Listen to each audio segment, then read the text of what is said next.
Smo vstopili v politični prostor zato, da zmagamo na volitvah, da sestavimo vlado.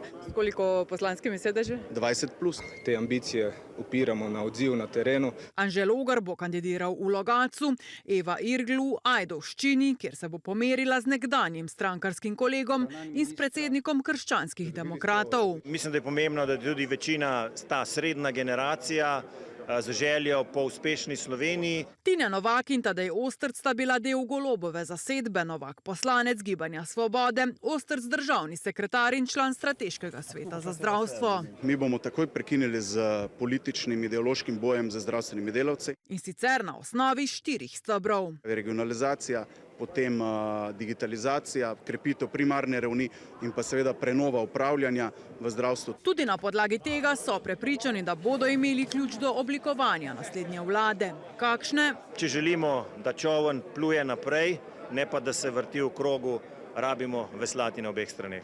Med vidnimi imeni na Logarjevi listi so še nekdanji diplomat Božo Cerar, novomeški občinski svetnik Silvo Mesojedec, nekdanji direktor Aerodroma Zmago Skobir in nekdanji pravosodni minister Senko Pličanič.